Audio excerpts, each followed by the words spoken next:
করাচ্ছে। কালকে যে ঘটনাটা ঘটেছে এটা আমি কোনো মতেই বিশ্বাস করতে রাজি নই যে সেটা অল অফ আ সাডেন ঘটেছে।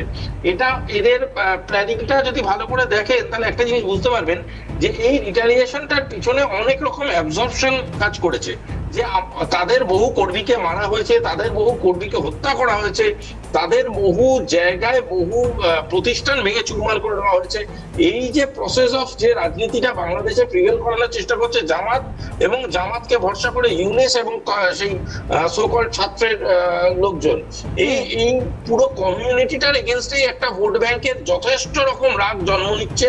এবং আমি একটা কথা বলবো যে যতটা মার্কেটে কান পাতলে শোনা যাচ্ছে, গত অক্টোবর মাসে সিআইএ একটা নিজস্ব সার্ভে করেছিল।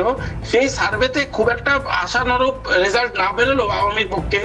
এই গত জুন মাসে হয়তো আরেকটা সার্ভে করেছে, যেই সার্ভে অনুযায়ী বাংলাদেশ প্রথম কথা পলিটিক্যাল সলিউশন চাইছে, কারণ তারা কোনো দিশা পাচ্ছে না যে তারা কিভাবে তাদের দেশকে বাঁচাবে।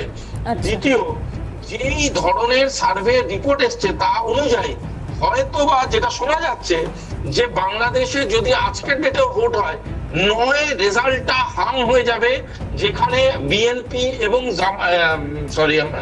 আওয়ামী লীগ দুজনেই সিট পাবে এবং হাং হয়ে যাবে, অথবা এমন কিছু একটা ঘটবে যেটা প্রো আওয়ামী ঘটবে। এই জিনিসটাকে মাথায় রেখেই এরা এতটা ভয়ভীত আছে, তার জন্যই হয়তো তাড়াহুড়ো করে তারা আওয়ামীকে প্রথমে ব্যান করলো, তাই জন্যই তারা ভয়ভীত হয়ে হয়তো আওয়ামীকে বিভিন্ন রকম ভাবে অ্যাটাক করছে।